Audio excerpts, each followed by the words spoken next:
pessoal, estamos iniciando mais um episódio do Compartilha Cast. Eu sou a Priscila Bercó, host desse podcast. Ao meu lado eu tenho Vivian Castanheda, minha amiga e parceira de bancada, também host desse podcast.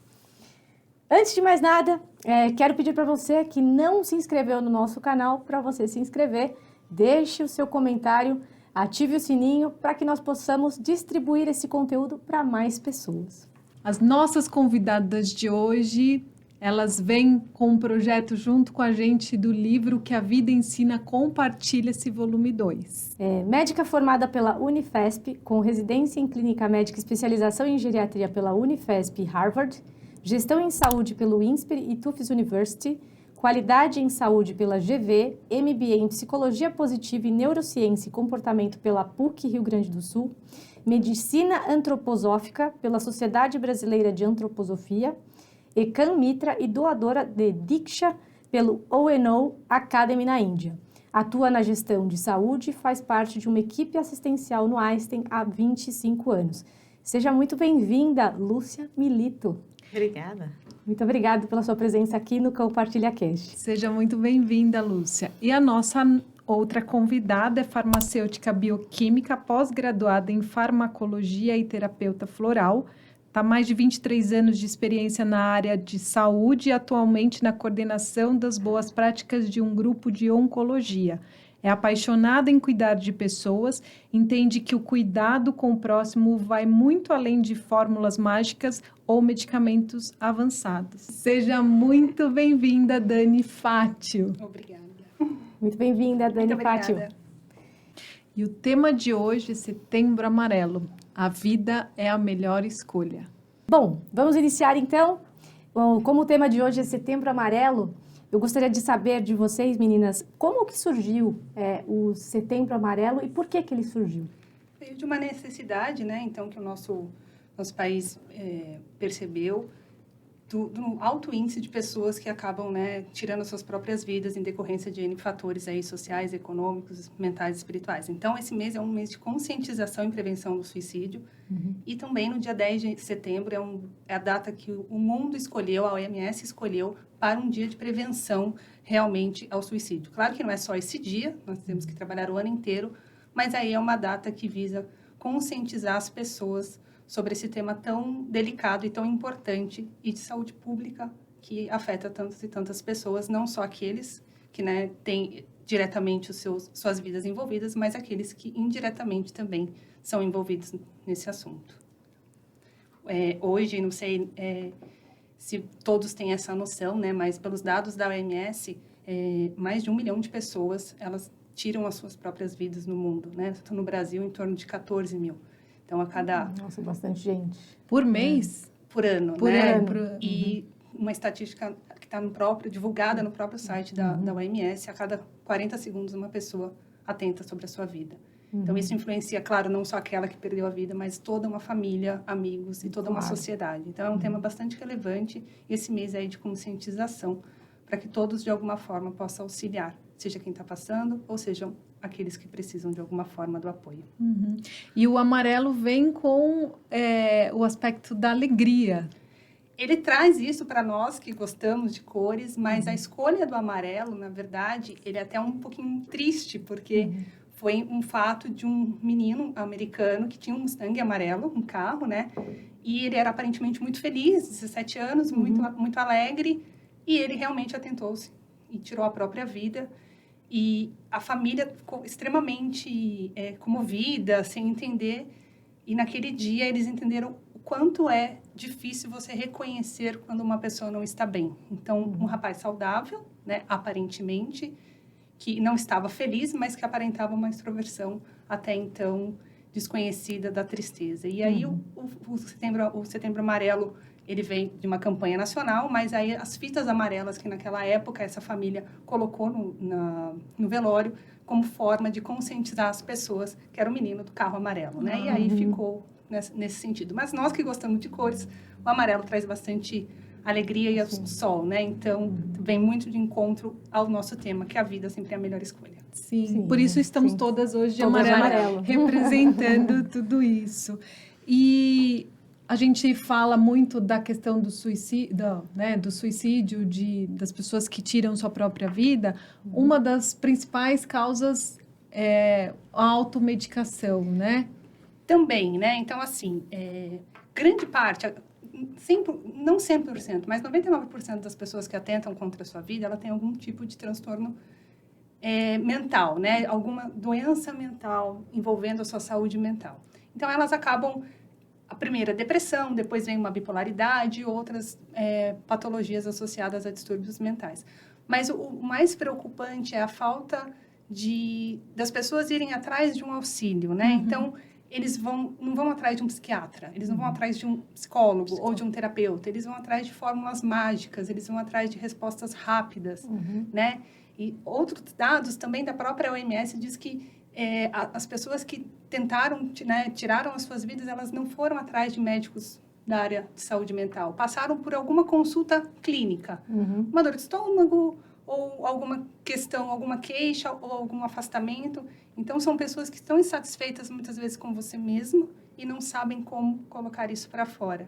E uma das causas, né, uma das possibilidades que a pessoa tem, até mesmo pelo fácil acesso que nós temos, é a automedicação, né, que tem aí uma consequência não só no fato da pessoa tirar a própria vida, como também outros agravamentos aí em termos de saúde. E sobre esse tema da automedicação, Dani, que você comentou bem, existe sempre aquela historinha, né? A minha amiga tomou um medicamento que foi maravilhoso, ótimo para ela, mas é bom para mim? Né? E tem essa pergunta, esse autoquestionamento que a pessoa se faz para buscar alguma solução para determinado problema semelhante que ele viu na pessoa, isso mesmo. né? Não, então, a resposta é sempre não. Não é porque funcionou para sua amiga, sim. para sua vizinha, ou não é também porque um médico te passou um remédio que você tem que tomá-lo da forma como você acha melhor. A minha médica me mandou tomar um remédio, um comprimido, eu vou tomar 2 porque eu tô assim. Não, você tem que seguir a prescrição médica, né? Você tem que ter uma avaliação e uma orientação do seu médico, do seu farmacêutico, porque a composição de diversos fármacos, ele vai fazer com que no seu organismo tenha uma outra atuação. Então, um remédio para dor de cabeça e um remédio para estômago, juntos, ele pode ter uma outra ação e te dar um problema. Então, você não tem que tomar um remédio que a sua amiga está tomando, que seu pai está tomando, ou que alguém está te indicando. E levando até em consideração esse ponto que você falou do farmacêutico e o médico, né? Os papéis de cada um, né, na sociedade. O farmacêutico, em teoria, ele não pode receitar uma medicação, correto? Então, Sim. Ele pode? Não, ele a prescrição é médica, isso, né? Isso, então, é médico, sempre o médico, né? E o farmacêutico orienta a dosagem, a questão toda de uma associação farmacológica, mas sempre a prescrição médica. Por sempre isso é importante sempre ter a prescrição e o alinhamento médico e farmacêutico. Isso vai, inclusive, até as associações de medicina, de plantas medicinais, né? Então, hoje a gente vê aí um abuso gigante de pessoas que se automedicam de plantas medicinais. Então, eu estou muito nervoso, vou comprar um medicamento, uma planta X para tomar. Não, você tem que também ter uma orientação de alguém que entenda, um profissional de saúde, né, que entenda do assunto para que ele possa te prescrever, mesmo que seja um simples chá de camomila, vamos assim dizer. Sim. Então, é necessário sempre ter essa orientação. Essa pergunta até provocativa mesmo, porque muitas pessoas, às vezes, buscam o farmacêutico, né, na farmácia para pedir orientação médica ou alguma prescrição, né? Então, muita gente confunde esse papel. Confunde. E a farmácia tem também essa questão de você orientar, né? Então, procure o seu médico, né? E o contrário, né? Então, o médico prescreve e também tem a orientação do farmacêutico nas questões da farmácia clínica. E como que a gente consegue ajudar essas pessoas sem só a gente ir para o lado da medicação? A gente existe, né? Principalmente nesse aspecto da ajuda primordial, o que a gente pode fazer e indicar para essas pessoas essa ajuda? Né? Eu acho que a primeira coisa é o que a gente está fazendo aqui hoje, né? Quebrando tabu. Né? Quando a gente fala de saúde mental e de suicídio, a gente ainda fala de um tema que as pessoas não gostam de falar, elas não gostam de expor, né? Que estão passando por esse momento. E até por isso que eles, às vezes, buscam um farmacêutico do que vão num médico, né?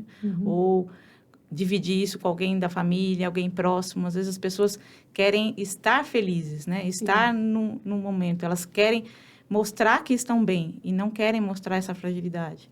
Então, ter essa sensibilidade de que você não está bem, né, de essa autoconsciência de que você não está bem, que você precisa de ajuda, é a primeira questão, né? E para isso, você precisa ter um suporte, né? A gente precisa ter um suporte familiar, suporte de amigos, com que você possa ter conversas sinceras, né? E se permitir não estar bem. Eu acho que um dos fatores que hoje contribui para isso, né, embora seja uma prática que todo mundo tem, são as mídias sociais. Infelizmente, as mídias sociais, as pessoas vão lá e querem ver quantos likes você tem, né? Tem milhões de conexões, mas realmente essas conexões são verdadeiras? Realmente essas conexões te trazem, né, um sentimento de preenchimento dentro do seu coração? Né? O quanto que isso realmente te traz de satisfação de vida? Né? O quanto que você vive com essa imagem de que está tudo bem, né? Com essa comparação, com essa comparação, né? E que você está olhando o outro sempre, você sempre está se colocando bem, então na hora que você entra numa mídia social, está todo mundo bem, você mal, né? E o que isso te traz, né? Então, ter essa consciência de que aquilo ali não é real, né? Eu acho que, assim, a mídia é gostoso, você está ali, tem como se distrair, mas você precisa ter essa consciência que aquilo não é real, e que o mundo é muito mais do que aquilo, né? A gente perdeu um pouco, nesse longo dos anos de mídias, a gente poder realmente entrar em contato com os nossos sentimentos. E o que eu vejo muito hoje são pessoas que têm uma tristeza, né? Aconteceu alguma coisa, sinto triste, não sabe lidar com aquele sentimento, não sabe lidar com uma frustração, não sabe lidar com uma angústia, com medo. E separar, né? Separar quem é você, você não é esse sentimento, né? O sentimento existe. Eu tenho que aprender a lidar com ele, mas eu tenho que me separar dele, né? Eu não sou a tristeza, né? Eu sou a Lúcia. A tristeza vem, a tristeza vai embora. A alegria vem, a alegria vai embora, né? E eu vejo hoje uma quantidade de pessoas tomando antidepressivos, ansiolíticos, por, às vezes, uma emoção que é passageira. E que, às vezes, ela toma aquilo ali e a vida fica embotada, né? Recentemente, eu atendi uma paciente e que ela tinha perdido o marido, e ela passou numa consulta com o médico falou, não, você precisa tomar um antidepressivo. E ela veio para mim e falou, eu estou tomando isso aqui, mas é estranho, eu não consigo chorar, eu queria chorar, né? E o quanto é importante, né, você sentir essa tristeza, trabalhar esse luto, colocar para fora, chorar, né, poder abraçar outras pessoas, compartilhar esse sentimento que você está aqui, né? Eu acho que compartilhar aquilo que você está sentindo é uma forma de você colocar para fora, né? E quando você coloca para fora, você realmente se esvazia e permite que um outro sentimento possa adentrar, né? E essa hiper uso de medicação faz com que a gente não tenha nem a tristeza, mas também a gente não tenha alegria, né? A vida fica embotada. Então, a gente precisa realmente usar com cautela as medicações. Não posso dizer para você que não tem que tomar, não. Tem momentos que a gente precisa tomar antidepressivo, mas são momentos, são para pessoas que realmente precisam, não é para todo mundo, né? E existem hoje diversos outros medicamentos que podem ser dados, né, como fitoterápicos, como a medicação antroposófica, a homeopatia, ajuda bastante em relação a esses medicamentos. Eu acho que uma das coisas importantes da gente pensar é, quando a gente fala, né, de medicamento, né, não é só medicamento, a gente precisa ter um pilar, né? Um pilar hoje é alimentação, né? A alimentação tem que ser saudável, a gente tem que fazer escolhas de alimentação. Uma outra questão é o sono, né? A gente precisa dormir bem, a gente precisa dormir para se restaurar, né? Quando a gente dorme, a gente se restaura para um novo dia, né? É um recomeço, é como se a gente tivesse um recomeço. E a terceira questão é exercício. O exercício físico também ajuda, libera endorfina, faz com que você tenha outros sentimentos bons, e isso faz com que você tenha uma vida saudável. Existem outras coisas que a gente pode levar em consideração, né? Que a gente fala bastante, principalmente aí relacionada à psicologia positiva, são os 5 pilares do PERMA, né? Então, você ter emoções, compartilhar emoções positivas. A gente sabe que para uma emoção negativa, 2 emoções positivas, você compensa essa emoção negativa. Então, se você tem emoções positivas, está se relacionando com pessoas que você gosta, está na natureza, consegue sentir prazer nisso, você guarda essas emoções positivas. Você nunca sabe quando vir uma emoção negativa.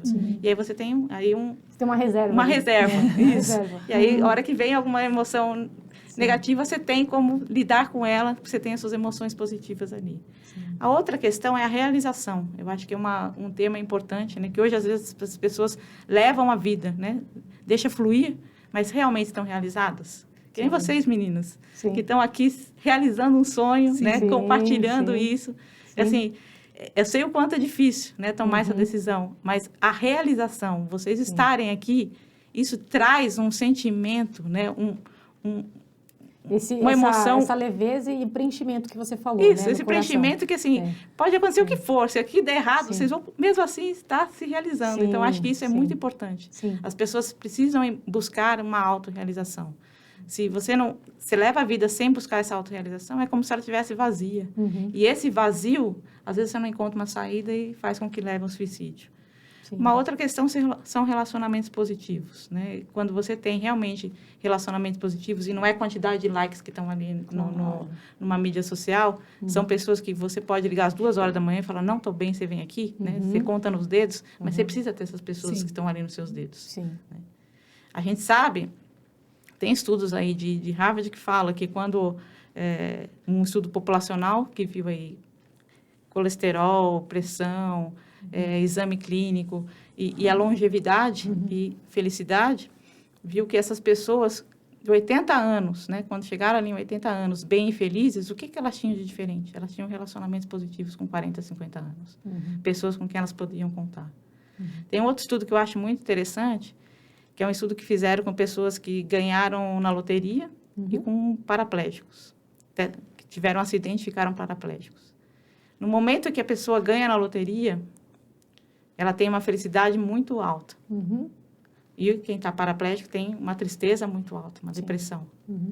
Mas depois de 1 ano, 2 anos, quem era paraplégico estava mais feliz do que quem ganhou na loteria. Interessante. E aí foram entrevistar essas pessoas. O paraplégico, ele tinha certeza de quem estava do lado dele, estava ali porque gostava dele. Sim. Então, aquilo realmente fez ele entender o quanto que ele era importante para aquela pessoa. E quem ganhou na loteria tinha sempre um pé atrás, de que quem estava do lado dele estava ali por conta do dinheiro ou por conta dele. Então, assim, a gente precisa realmente cultivar essas relações, ter relações positivas, que isso faz com que você, num momento de angústia, saiba quem procurar, né? Você pode ser realmente verdadeiro quem você é, e isso faz toda a diferença, né? A outra questão é você ter um sentido e propósito na vida, né? O que seria essa diferença? Sentido são valores, né? O que você valoriza, o que realmente é aquilo que você quer, né? Durante a fase de vida, né? A gente entende aí a fase de vida como setênios, em torno de até 40 anos, você vai e você luta. Quando chega próximo dos 40, normalmente as pessoas dão uma parada e falam, gente, o que realmente vale a pena na minha vida? Né? Quais são os valores? O que realmente eu acredito? E você precisa alinhar a sua vida a esses valores. Sim, reconectar ali. E encontrar isso, esse propósito, esses valores, porque senão você depois acaba adoecendo ou de uma saúde mental ou até de uma doença física. Né? Então, isso é importante. E é importante que a gente faça práticas meditativas, né? Para que a gente possa se conectar com esse nosso propósito, com essa nossa busca de quem nós somos, conectar com quem nós somos. Né? A nossa essência, a nossa essência, né? Às vezes a gente fica só aqui no mental, eu tenho que entregar, eu tenho. E a gente precisa entender, assim, o que realmente eu vim fazer nessa vida. Sim. E o que eu venho vindo fazer nessa vida está aqui, está no sentimento. Sim. Então, eu tenho que ter essa coragem, né? Esse amor dentro do coração, né? Colocar esse coração e colocar a nossa vontade em busca disso. Que é isso que vocês fizeram fazer aqui, né? Sim. Com certeza. Que aula, né? Obrigada pelas suas palavras e esses ensinamentos todos Só aqui. uma última questão que eu acho que é importante, que aqui hoje se fala muito de flow, né? O que seria o flow, né? É outra coisa que é importante, né? O flow é você estar completamente engajado naquilo que você está fazendo. Você perde a noção do tempo, do espaço. É como, você não percebe o tempo passando, né? Quando você está numa atividade que você realmente gosta e está se dedicando, você perde essa noção de tempo e espaço. E flui. E flui, né? E isso só acontece quando você está fazendo alguma coisa que é desafiante, né? Que não é fácil, mas você tem capacidade para isso.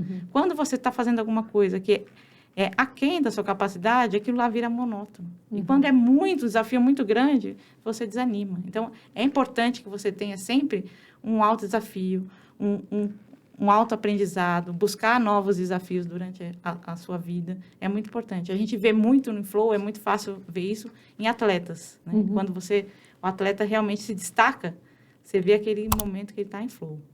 É lindo, é maravilhoso de olhar, né? Como uma pessoa realmente está ali se desbrochando, realmente sendo o que ela é e sendo o máximo do que ela pode ser. Então, isso é maravilhoso. Então, acho que cultivar isso é importante para que a gente possa ter uma vida saudável, né? A gente estava falando aqui de suicídio, mas a gente precisa falar da vida saudável e o quanto é belo você poder aprender, né? E hoje a gente tem técnicas de como aprender isso, tem várias práticas que você pode melhorar, né, essa saúde mental e fazer com que você tenha uma prevenção. Nossa. Não, isso foi fantástico. Eu posso dizer que quando a gente está aqui nesse projeto do Compartilha, eu sinto que eu estou no flow, porque a gente está aqui, né, já à tarde gravando e a gente realmente está em conexão e não está vendo a hora passar, porque a gente está realmente sentindo que a gente está dentro do nosso propósito. Então, tudo que você falou mexeu muito comigo, entender que realmente quando a gente encontra esse propósito, quando a gente encontra essa energia, né, faz com que realmente a gente trabalhe às vezes de final de semana, de madrugada, não tem isso porque a gente sente que está nessa conexão e é importante que a gente possa, se a gente não consegue sozinho, pedir ajuda para profissionais para nos orientar como chegar nesse e como melhorar ou até mesmo ir trabalhando. E eu percebo, né, você como médica está se especializando cada vez mais nesse processo para que a gente não use somente dos processos que a gente sempre viveu, mas buscando alternativas para trazer toda essa potencialidade para cada ser humano, né? Sim, sim. E pegando esse gancho, Lúcia, de tudo isso que você comentou sobre esses pilares, né, essa conexão conosco mesmos, soube que você passou por um tempo na Índia e nesse tempo eu queria entender um pouco como que foi essa experiência, o que isso mudou na sua vida e como que foi qual foi o propósito dessa viagem, né? Foi um propósito de você buscar uma especialização adicional no seu currículo ou foi algo assim, uma conexão espiritual mesmo? Como que foi isso tudo? Que a gente achou assim bem interessante entender esse seu histórico. Para uma médica, né? Pra uma ir lá médica. buscar um trabalho diferente na Índia, né? O que tem essa ligação? Para trabalhar, né, melhor no âmbito da vida, né? Sim, eu acho que é um momento, né? Eu acho que foi um momento de dedicação a mim, né? Eu acho que é importante a gente ter esses breaks, né, na vida. A gente se auto-perceber, né? Quando a gente realmente precisa voltar à nossa conexão.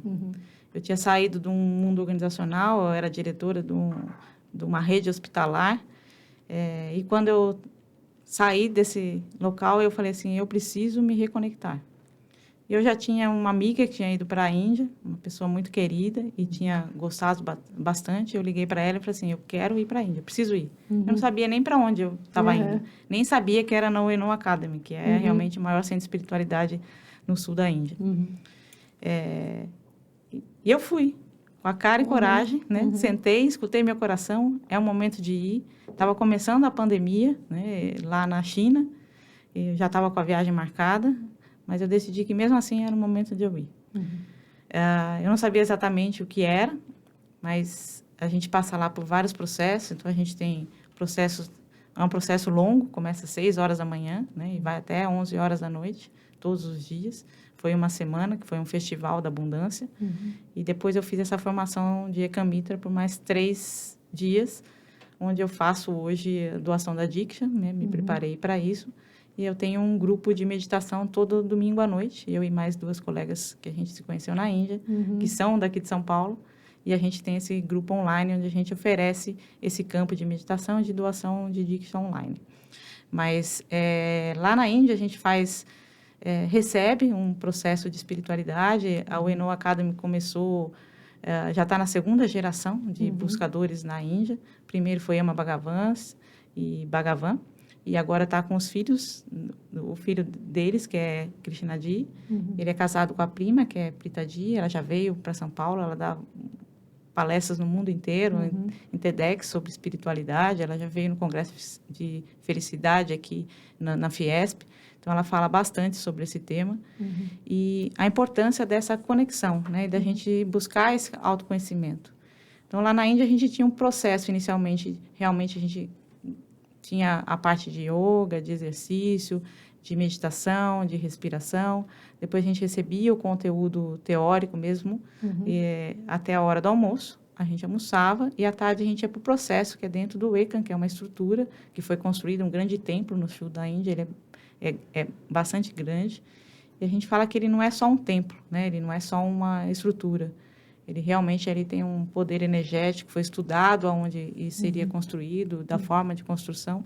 E ali a gente faz exercícios espirituais, de autoconexão, para a gente buscar o nosso equilíbrio, buscar os nossos medos, buscar as nossas máscaras, né? Quebrar tudo isso que a gente traz e que às vezes a gente acaba ficando à mercê disso, né? E é isso que faz com que a gente adoeça.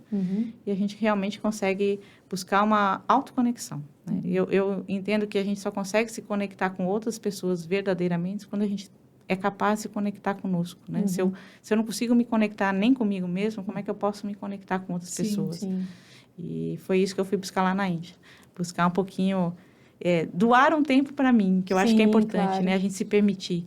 E mais do que isso, eu acho que, falando aqui, entender que todos nós temos vulnerabilidades, né? E que isso é normal, né? Eu não preciso ser perfeita, mas eu preciso ter consciência daquilo que eu não tenho, não sou o melhor, aceitar isso, acolher e transformar isso em uma outra possibilidade, né? E quando eu me torno vulnerável, as pessoas, e eu coloco isso para fora, outras pessoas se aproximam de mim, né? E às vezes o que eu vejo é que as pessoas às vezes precisam ficar doentes para se permitir a isso, né? E assim, a doença física é mais fácil, né? A doença mental ainda como um tabu, as pessoas ainda não conseguem. Mas quando alguém adoece, a primeira coisa que as pessoas fazem é acolher. Aí eu começo a mimar, eu faço um chazinho, né? Me preocupo, vou lá, precisa de alguma coisa, né? Seria tão bom se a gente pudesse fazer isso com as pessoas sem precisar adoecer, né? Sim, Com claro. certeza. Então, ter essa conexão verdadeira, né? E se permitir a essa vulnerabilidade e falar, olha, eu estou precisando de ajuda. Hoje eu quero um colinho, né? Pedir, né? Pedir ajuda. Me dá um colinho hoje, né? Eu estou precisando. E o bacana é você tomar essa decisão, né? Depois de passar tantos anos no corporativo, como você comentou, e ter essa decisão, essa atitude de falar assim, puxa, deixa eu agora, é um tempo para mim, né? Eu vou me reconectar, vou seguir isso aqui para buscar outros sentidos também, né? Sim, e eu acho que isso também te ajudou, como médica, a poder acolher de uma forma mais humanizada todo o seu processo, né? Isso pode também mostrar para as pessoas que, sim, a gente tem vulnerabilidade, a gente tem processos, tem dias que a gente está triste, tem dias que a gente não consegue, e tudo bem. Se eu não conseguir sozinha, então eu vou pedir ajuda, e você, então, percebeu que você, nesse momento, estava precisando dessa ajuda para que depois você pudesse continuar ajudando, né? Exatamente. É como se eu estivesse recarregando minhas energias, né? E isso ser permitir, né? Sim. Sua fonte de reserva. A gente não está acostumado a se cuidar, né? Sim, não. Acho que Mais cuida do mais outro, cuida né? do Cuida do outro. Acho outro. que o exemplo mais clássico é o do avião, né? É. Põe primeiro a máscara em você, depois no outro. Isso. É tão simples, a gente não faz isso na vida. Não faz né? isso na vida. E como que a gente consegue, então, mostrar para as pessoas, né, que estão nos assistindo e até nos escutando, a vida é a melhor escolha. Você não está bem, pede ajuda, né? Como vocês, profissionais da saúde, podem compartilhar com as pessoas para que elas possam perceber que elas vão precisar de ajuda, como que elas podem pedir ajuda, para a gente até finalizar esse podcast com essa mensagem de compartilhar a possibilidade de socorro. O que eu faço? Acho que a primeira coisa não está tudo bem, mas está tudo bem, entendeu? Sim, tudo bem. Tudo bem não está tudo bem, né? Eu acho que essa é a Faz grande parte, questão. Faz né? parte, né? A gente não precisa estar bem sempre, né? Não traz essa cobrança de que eu tenho que estar sempre bem, né? Tira esse peso, né? Traz com uma leveza. E quando você falar, eu não estou bem, eu preciso de ajuda, você vai ver o quanto outras pessoas precisam de ajuda. A Dani estava falando, né, por que teve o Setembro Amarelo, né? Os pais do Mike, quando ele faleceu, esse menino de 17 anos, que ele tinha esse Mustang amarelo, no enterro dele, eles levaram um cartãozinho com Com a uma fitinha fitinha amarela. amarela, né? E falando, e distribuíram várias mensagens e falando, né? Se você não está tudo bem, entre em contato comigo. E foi uma surpresa muito grande de quantas pessoas entraram em contato com eles depois. Então, assim, quantas pessoas realmente precisavam de ajuda, né? E isso, assim, tá tudo bem, Sim, né? E sempre vai ter alguém do seu lado. E quando você fala assim, eu preciso de ajuda, não é só você que está ganhando. Quem está ajudando também ganha. Nossa, Uma troca, é uma troca. Então, assim, se você falar para mim, precisa de ajuda, eu vou lá te ajudar, quem está ganhando sou É eu. verdade isso. É maravilhoso quando eu posso ajudar outras pessoas. Então, assim, não tenha medo de falar, preciso de ajuda, quero um colo, hoje eu não estou bem, me dá um abraço. É a melhor coisa do mundo. Sim. Você poder ir lá dar um abraço em alguém que você gosta, Sim. você poder ir lá e ajudar quem você gosta, gente, melhor presente não existe. Com certeza. Então, acho que isso é o maior ganho que a gente pode ter na vida, é a gente poder dizer, não estou bem, me dá um abraço. Então, a Acho gente... que é o melhor, desculpa só te cortando, acho que a melhor automedicação, o remédio, é o abraço. Eu também acho. Né? Então, assim, peça um abraço, não peça um medicamento, peça esse acolhimento. Né? Se for necessário, claro, o médico, o profissional da saúde vai encaminhar para os devidos locais, mas se acolha primeiro, peça o acolhimento afetuoso, né? Eu acho que isso é primordial. Então, a gente pode encerrar o podcast hoje falando que se não está bem, pede um abraço, né? Compartilhe que você não está bem. E se você não consegue com uma pessoa do seu lado, né? Se você fica com receio de mostrar fraqueza, existem vários centros, né? Que hoje em dia a gente pode até depois deixar no próprio link, né? O local onde que a pessoa pode pedir ajuda. Que se você não consegue pedir para a pessoa que está do seu lado, então peça para um anônimo, que isso é muito importante. Olha, eu ficaria aqui a tarde inteira, né, Pri? Sim. Foi uma delícia estar com vocês. Eu acho que a mensagem principal do nosso o compartilhar essa questão de que não está tudo bem e está tudo bem, não está tudo bem, vamos pedir ajuda, né? Esse é o nosso intuito aqui. Vocês, profissionais da saúde, mostraram para a gente que existem essas possibilidades e não só da automedicação. Então, eu queria muito agradecer a presença de vocês, de nos ajudar a mostrar para as pessoas como elas podem pedir ajuda nesse sentido, né? Sim, muito obrigado, Dani e Lúcia, pela participação, por compartilhar essa história, né? E também esses dados bem importantes para poder conscientizar também as pessoas sobre esse tema.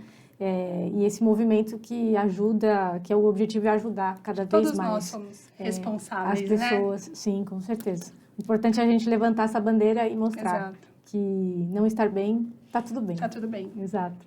E muito obrigada a vocês que estiveram conosco nesse episódio. Espero que você esteja bem e que, se não estiver bem, procure ajuda. Um grande e amoroso abraço meu, de todas as meninas aqui, e que você possa estar melhor. Obrigado. Tchau, tchau. Até o próximo episódio. Obrigada, até o próximo episódio.